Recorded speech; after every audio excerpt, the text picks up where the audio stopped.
¿Cómo están todos? Bienvenidos. Empezamos una nueva semana con Entrevista Verdadera.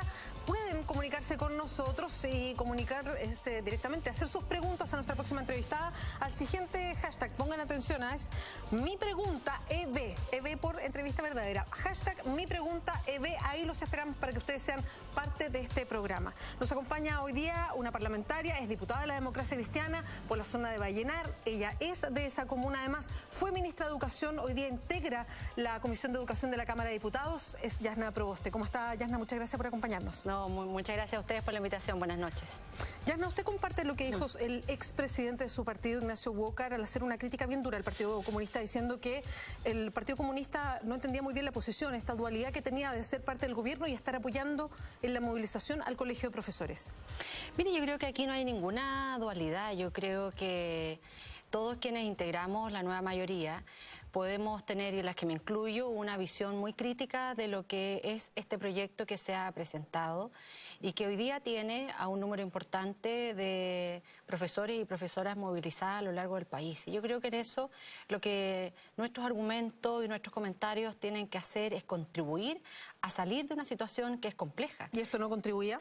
A mí me parece que ponernos en esa situación de confrontación en nada contribuyen. Tengo un gran cariño por nuestro expresidente, por Ignacio Walker, pero creo que en este tema nosotros no podemos perder de vista que este no es claramente un proyecto que no se condice con las expectativas que tiene un país en poder poner en el centro de la atención, mejorar los aprendizajes, y en eso, sin lugar a dudas, que los profesores y profesoras son actores claves, así como también los asistentes de la educación, las educadoras de párvulo, educadoras diferenciales.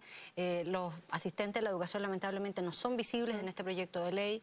Nosotros hubiésemos esperado que sí se hubieran incorporado. Diputada, pero ¿de quién es responsabilidad? ¿Por qué el proyecto quedó de esta manera y que fue rechazado por un 97% de los profesores? Pero no solo ellos, también ustedes, que son parte de la nueva mayoría como parlamentarios, son críticos. Mire, yo no tengo muchas respuestas para aquello. Creo que... Perdón, pero viene del Ministerio de Educación. Sí, pero se había acordado con el magisterio tener una serie de conversaciones.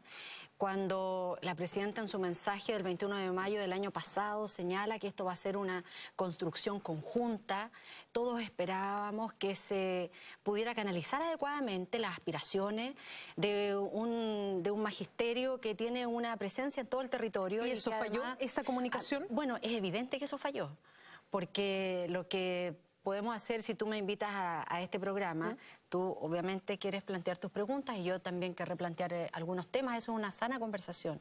Pero cuando tú me invitas solo para decir lo que tú quieres hacer y cuando alguien te dice, no, mire, en esto nosotros no creemos que eso sea lo adecuado, bueno, tenemos puntos de vista distintos y yo creo que así no se avanza en una construcción conjunta. Perdón, ¿y así fue ese diálogo un poquito de sordos? ¿No se escuchó al colegio? Yo tengo la sensación que eso así ha sido, pero también he visto durante estos días, nosotros tomamos la decisión el día jueves de la semana pasada de suspender la tramitación de nuestro proyecto, de no recibir audiencia y establecer un espacio de diálogo, de trabajo conjunto con el Colegio de Profesores, a lo cual invitamos al Ministerio, y en esto debemos reconocer que ha estado el ministro, la subsecretaria, que es algo que nosotros no habíamos visto, Beatriz. Es bien inédito. Nosotros no lo habíamos visto porque cuando nosotros discutimos durante el año pasado el proyecto que ponía fin al lucro, fin a la selección, fin al copago, recibimos muchísimas audiencias y siempre estuvo el Ministerio al más alto nivel, el ministro en algunas sesiones, la subsecretaria en todas. Sin embargo, en este proyecto, que había tenido una fuerte crítica desde que conocí por la comisión, habíamos escuchado a más de 30 organizaciones durante este periodo, el Ministerio parecía más bien ausente. ¿Por qué? ¿Pero por qué? Es que eso, la verdad, Beatriz, a mí me cuesta tener respuestas a esa pregunta. Yo sé, el Ministerio podrá decir, mire, pero nosotros teníamos gente que estaba en esas comisiones escuchando. Sí, pero no son los que toman las decisiones.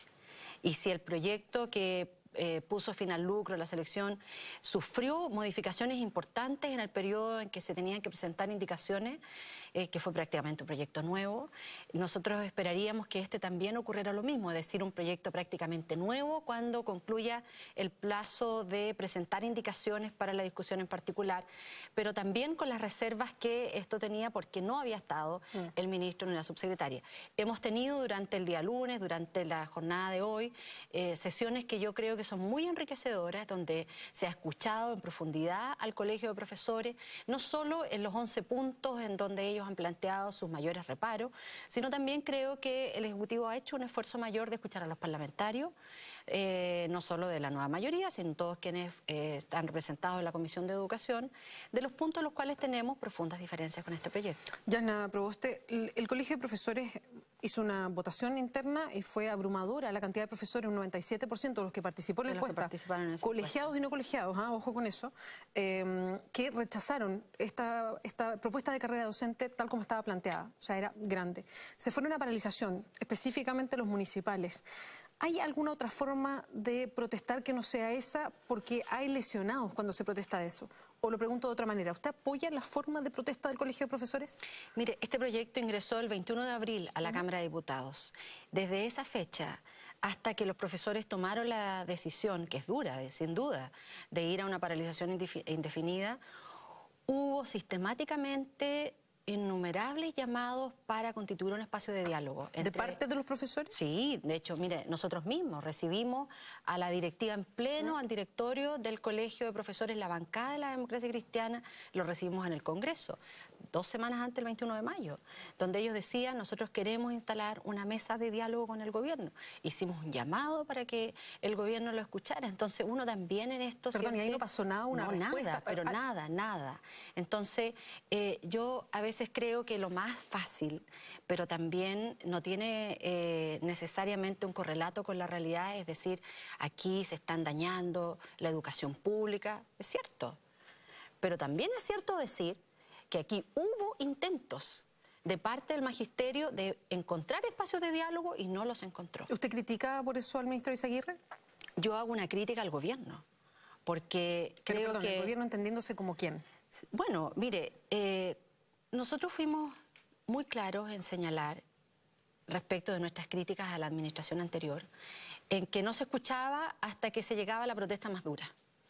Y la verdad yo veo con mucha tristeza y con mucho dolor en que esta práctica la repetimos en nuestro gobierno, en que no se escucha hasta que llegamos a la protesta más dura. ¿Y quién toma esas decisiones, Yasna? ¿Quién dice, saben qué, aquí lo vamos a hacer de esta manera?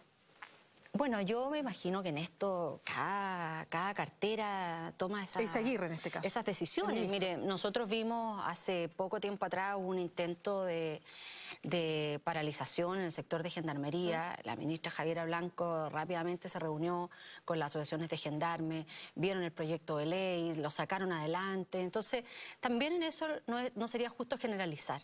No creo que sea una práctica extendida en todo el gobierno, pero lo que nosotros hemos visto en educación es que hasta antes de lo que ha sido esta semana, porque esta semana hemos tenido al ministro, a la subsecretaria, todas las jornadas en este diálogo, escuchando, acogiendo, dándose cuenta que este es un proyecto que no se acerca no solo a las demandas y a las aspiraciones del magisterio, sino a lo que una sociedad espera también por un proyecto de carrera docente. Solo para poner un ejemplo de la distancia que nosotros tenemos con este proyecto. Es muy tibio este proyecto, no dice prácticamente nada respecto de formación inicial. No dice nada respecto de quienes hoy día están formando a los profesores y profesoras de nuestro país. Y nosotros en eso tenemos muchas dudas. Aquí hay más de 1000 programas de pedagogía y legítimamente podemos pensar en que no todos son buenos y por lo tanto el Estado tiene que entrar con fuerza a regular estos programas. La acreditación no basta. Sí, mire, nosotros tenemos ley de acreditación del año 2006, Beatriz, en donde esa ley dice que las carreras de medicina y pedagogía por obligación tienen que acreditarse. Claro, la consecuencia que puso para aquellas que no se acreditaban es un problema, porque la consecuencia dice en que no van a recibir recursos públicos. Y el problema es que como aquí se ha ido consolidando y ha costado muchísimo desintegrar este modelo de educación superior basado como un bien de mercado, entonces muchas universidades dicen, miren, me da lo mismo no acreditar, si total hay gente que me va a pagar y me va a pagar ellos y no el Estado. Entonces me da lo mismo. Diputada, llegan preguntas al hashtag que es mi pregunta EB por entrevista verdadera. Revisémosla. Vamos a la primera. Juan Nicolás Gamboa dice, ¿existe un diálogo real entre el Ministerio de Educación con las bases de la reforma y los parlamentarios? ¿El ministro escucha a la nueva mayoría realmente? Difícil pregunta. Una pausa y un suspiro de la diputada. Mire, yo creo que desde el domingo antepasado, el domingo pasado, que han estado sucediendo estas reuniones, creo que ha habido una mayor disposición de escuchar. Antes no. Yo participaba en estas reuniones de los días lunes que el ministro convocaba a los parlamentarios de la nueva mayoría. Le dijimos desde el año pasado que en este proyecto de carrera docente nosotros esperábamos que incluyera a los asistentes de la educación. Cero, nada, no están incorporados. Perdón, pero el ministro reaccionaba con sorpresa cuando los profesores empezaron la paralización. Pero mire, yo no sé, porque esos temas han estado desde hace mucho rato en la palestra. Cuando esbozó, porque nosotros nunca tuvimos el articulado antes de conocerlo en la sala, pero cuando esbozó algunos temas nosotros dijimos, pero mire, ¿cómo esto de mantener evaluaciones paralelas? O sea, los profesores del sector municipal van a tener la evaluación docente y ahora además igual tienen que certificarse para la carrera. ¿Por qué no mantenemos un solo proceso evaluativo, que es la evaluación docente, que podemos introducir mejoras, etcétera? Ya llevamos muchísimos años en este proceso de evaluación, hay que mirarlo. Llevamos 169.000 profesores evaluados, entonces aquí cuando se dice tan livianamente, es que el problema es que los profesores no quieren evaluarse, pero perdón, si la realidad nos dice que ya llevamos 169.000 profesores evaluados del sector municipal, muchos de ellos incluso han pasado hasta 3 veces el proceso de evaluación. Entonces, no digamos con tanta liviandad que el problema es que los profesores no quieren evaluarse, si ya han manifestado una cultura de evaluación. Si el problema que tenemos, Beatriz, es que en este proyecto no hay certezas de cómo es el proceso de evaluación. Y le quiero poner un ejemplo de una de las personas que pasó por la Comisión de Educación, una investigadora muy reconocida en el tema educacional. Ella nos dijo, ¿sabe qué? Yo pregunté por la ley de transparencia al Ministerio de Educación, cuál era la evidencia que el Ministerio había utilizado para los cortes en los distintos tramos de la carrera docente. Es decir, ¿por qué a usted la van a encasillar en un tramo inicial, otro temprano? Es decir, ¿cuáles son las competencias que me van a medir? Y la respuesta que obtuve, dice ella, está grabado, es de público conocimiento, por escrito del Ministerio, es que no teníamos evidencia. Entonces, ¿sabe qué? Cuando los profesores evalúan a sus estudiantes, se les pide una pauta de evaluación. Y cuando ellos van a ser evaluados, no van a tener esa evidencia.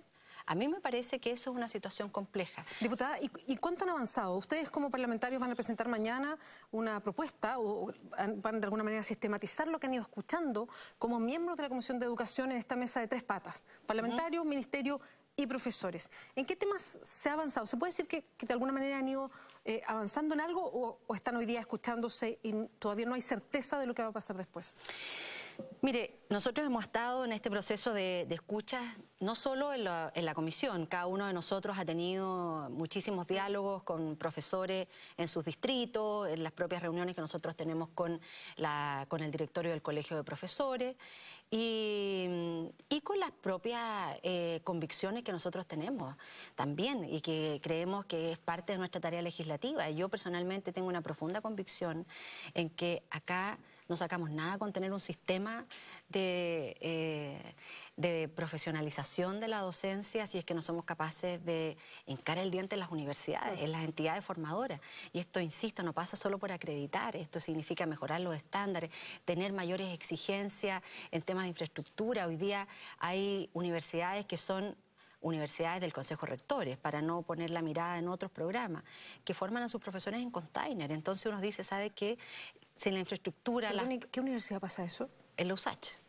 Tenemos ahí profesores que hacen sus clases, profesores que se están formando en educación general básica en container. Porque no tienen... Entonces, la USACH dice, es estatal, para el que no lo sabe. No, claro, porque no quiero poner otros ejemplos, porque si no van a decir, mire, ella está en contra de las universidades privadas. No, mire, yo aquí voy a poner el acento en lo que nosotros creemos debe ser un rol prioritario del Estado, que son las universidades del Estado.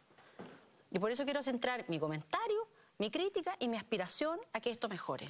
Yarna, y en ese sentido, ¿qué piensa usted? Porque hay una protesta de varias universidades que están fuera de las universidades del Consejo de Rectores, porque no son las del Consejo de Rectores solamente estatales, hay algunas que se llaman tradicionales con vocación pública, en fin, pero no son solamente estatales. Pero hay otro grupo, la gratuidad. Sí, exactamente. Hay otro grupo de universidades que dice, ¿por qué están discriminando a los alumnos vulnerables de nuestra universidad en esta primera etapa?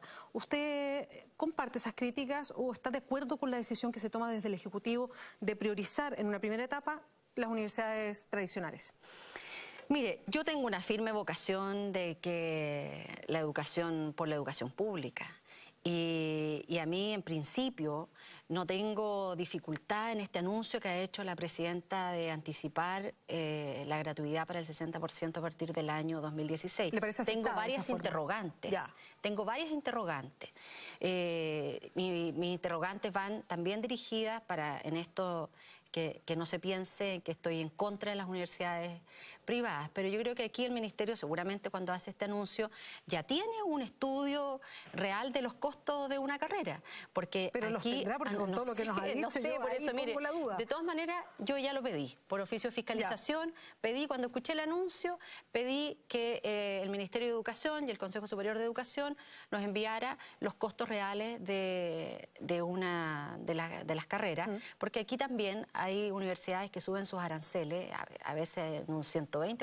No sé, que hay negocios, sí. Entonces, cuando el Estado va a invertir recursos que son de todos, tenemos que tener la certeza en que hay un estudio del costo real de esa formación educacional. Y por lo demás, mire, yo creo que cuando las universidades quieren pedir igual trato, tenemos que tener igualdad de condiciones, que no la tenemos. Las universidades del Consejo de Rectores se someten a la revisión de la Contraloría, las universidades privadas no. Nosotros hoy día acabamos de presentar un proyecto con la diputada Cristina Girardi para modificar el artículo 236 del Código Civil de manera de que aquellos entidades, sean estas públicas o privadas, que reciben fondos públicos, no la puedan desviar a otros fines. Y esto pensando en universidades privadas que reciben recursos del Estado y que hoy día no tienen ellos la exigencia y el control de la Contraloría.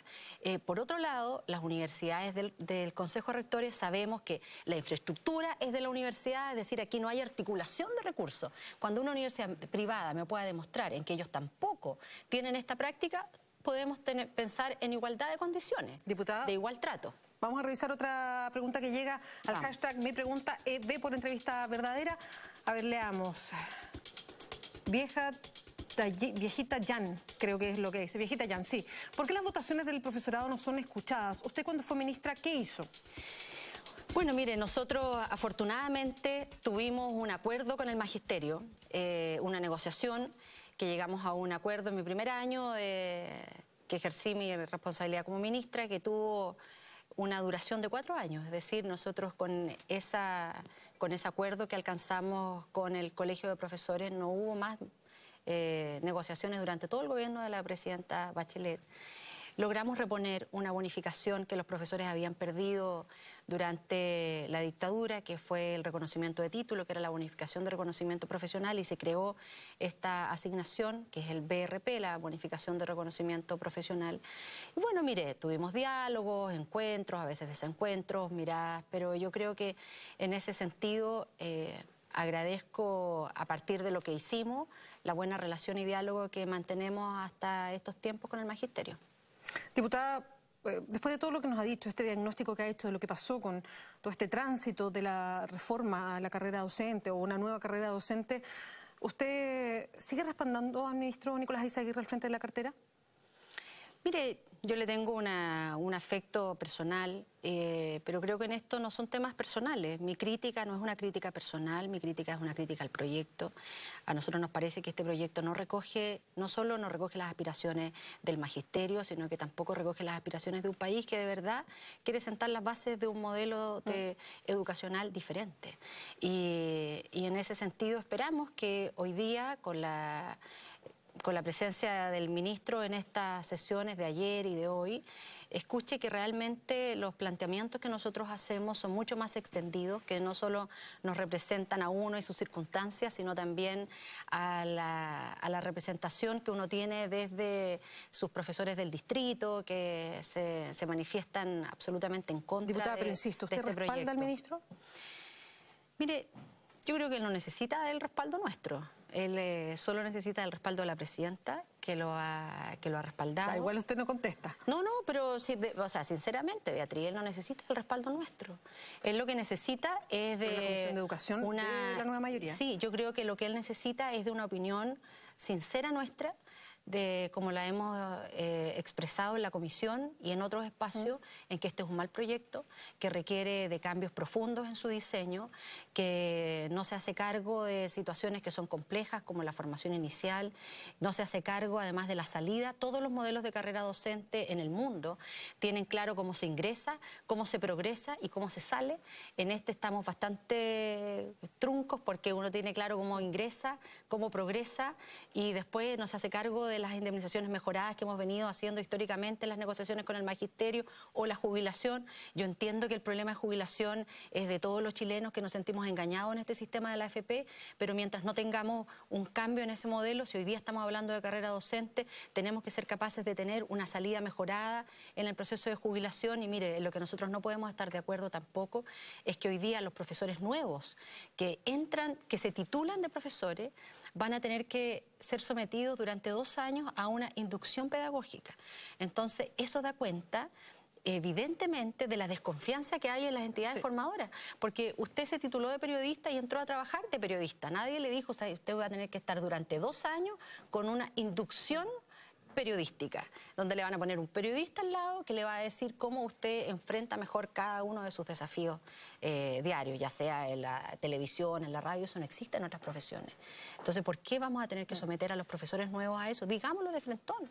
El problema y la desconfianza lo tenemos con las universidades que están formando a los profesores. Entonces, intervengamos efectivamente allí, en sus mallas curriculares. Mire, si además este proyecto tiene un mensaje que es maravilloso. Si uno solo leyera el mensaje, diría, esta es la carrera docente que siempre hemos esperado, porque el mensaje habla de la modernización de las mallas curriculares, de la gestión pedagógica, del liderazgo pedagógico, que vamos a motivar a que buenos profesores se vayan a trabajar a colegios vulnerables, pero resulta que cuando uno está en el articulado, nada de eso ocurre. Y el incentivo para irse a trabajar a una zona vulnerable, la verdad, es irrisorio, son 8.400 pesos. Revisemos otra pregunta que llega al hashtag Mi Pregunta EB. Ahí está, Chimbiringa. Esto parece que necesito lentes. Nos estamos evaluando hace 12 años, pero esa evaluación no sirve para mejorar la calidad. ¿Votará usted por retirar el proyecto? Mire, de eso hablábamos contigo, Beatriz, antes. Aquí hay una cultura de los profesores de evaluarse. Y no es cierto que los profesores estén en esta movilización porque no quieran evaluarse. Ellos se instaló eso desde el ministerio. Bueno, pero ¿sabes lo que pasa? Que es un comentario demasiado liviano.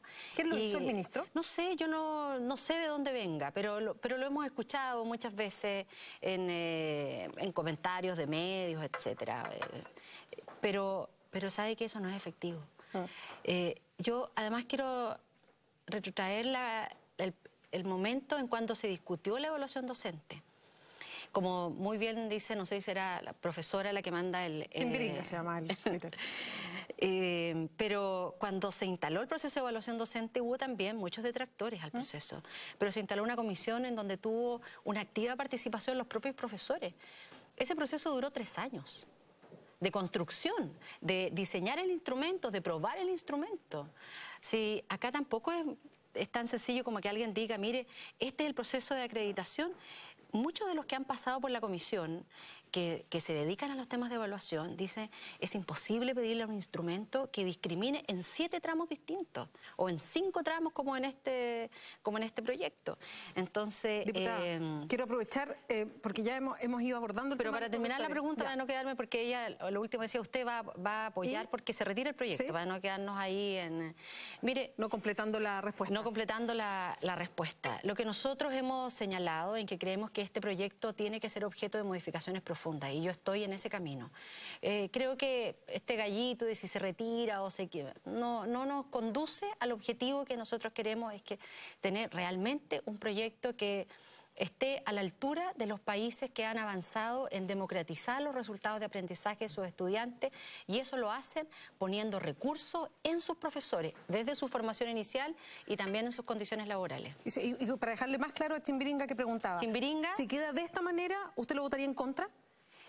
Hoy día como está, nosotros ya lo dijimos en la comisión. Si este proyecto no sufre modificaciones, yo ya anuncié mi voto en contra. Diputada, tengo 2 preguntas más, una que tiene que ver con la democracia cristiana y otra con el gobierno, para ver si nos apretamos. Pero no habrá más de no nos queda no hay más preguntas del público. Lo primero, hoy día fue noticia que uno de los hijos del senador y presidente de la Democracia Cristiana, Jorge Pizarro, renunció finalmente a un cargo que tenía en la dirección económica, un cargo público. Sabemos porque está involucrado o está investigado a propósito de boletas entregadas a SQM, que SQM dice no tiene respaldo. ¿Le ha afectado a la Democracia Cristiana que su hoy presidente, usted es parte de esa directiva, sus hijos estén involucrados en esto y claramente le salpica? Bueno, tal como usted lo señala, esta es una situación que ha afectado a los hijos del senador Jorge Pizarro. Jorge Pizarro fue electo, bueno, junto a quienes lo acompañamos, con un resultado histórico. Teníamos 3 listas en competencia, obtuvimos más del 70% de la votación. Es decir, aquí hay un claro reconocimiento a su liderazgo, a su trayectoria. ¿Sigue firme al interior de la como democracia presidente cristiana? de la Democracia Cristiana? Absolutamente firme. Él fue electo por las bases. Además, quiero señalar que hubo además pronunciamientos de otros militantes que concurrieron al Tribunal Supremo. El Tribunal Supremo ha sido absolutamente claro en señalar en que esto no es una situación que afecta al senador y presidente de la Democracia Cristiana, sino a sus hijos. Él, obviamente, como papá y como somos los nortinos, bien aclanados con la familia, esto le ha afectado en lo humano. Pero en esto no hay ninguna situación que se vincule ni con la Democracia Cristiana ni con él. Y yo lo que entiendo, me entero por usted, pero lo había visto en noticias, él había desistido de su hijo de participar en la alta dirección pública, que era este concurso. Yo lo lamento porque él es un gran profesional, no es militante de la Democracia Cristiana, pero es un gran profesional. Y en esto, obviamente, que nosotros nos quedamos con el reconocimiento que hace la militancia en definir a través de nuestros órganos que fue una elección directa, un militante, un voto, y que nos entregó un tremendo respaldo a esta lista que encabeza el presidente Jorge Pizarro. Diputada, y respecto al gobierno, hoy día hay una serie de cargos que nos han llenado, partiendo por el ministro secretario general de la Presidencia, que es justo el que coordina el Ejecutivo con el Parlamento. A eso se agrega lo mismo que usted decía respecto a la posición del Ejecutivo, en este caso el ministro de Educación, sobre este proyecto en específico. Está también el retraso, perdón, nos queda muy poquito, también está el retraso en la presentación de un compromiso presidencial de presentar las leyes para la probidad en un tiempo determinado y no se cumplió.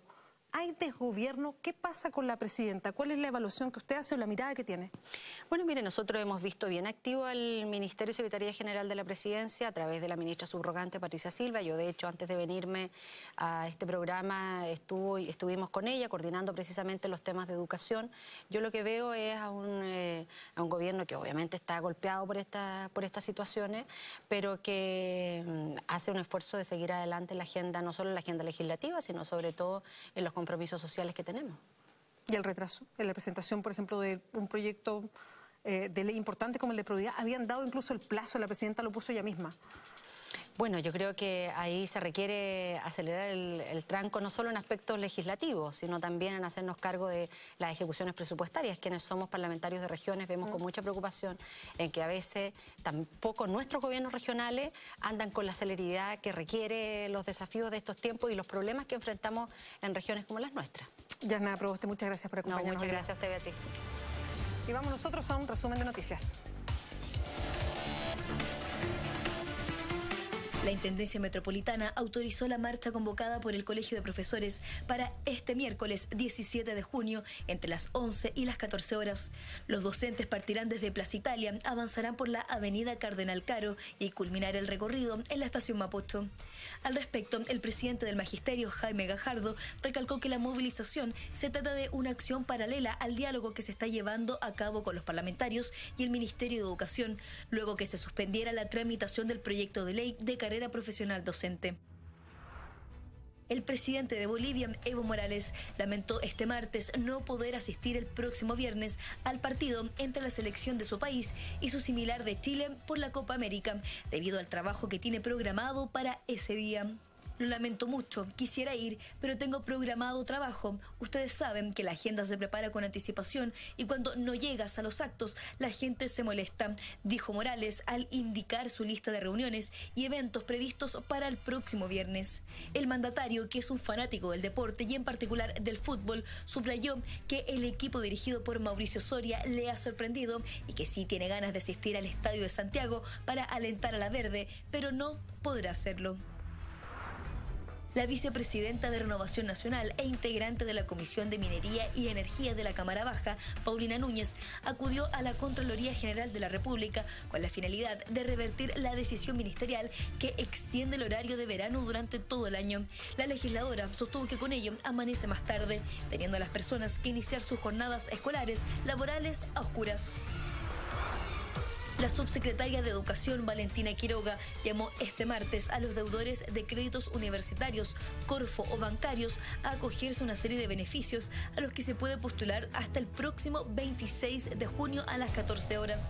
Según explicó la autoridad, la postulación se realiza a través de la página web www.creditopregrado.cl y permite acceder a una rebaja de la tasa de interés a un 2%, a un pago contingente al ingreso que no exceda el 10% de la renta y un seguro de cesantía que permite la suspensión de las cuotas hasta 6 meses. Muchas gracias por acompañarnos en la entrevista verdadera. Ya viene Ignacio Franzani con Mentiras Verdaderas. Buenas noches.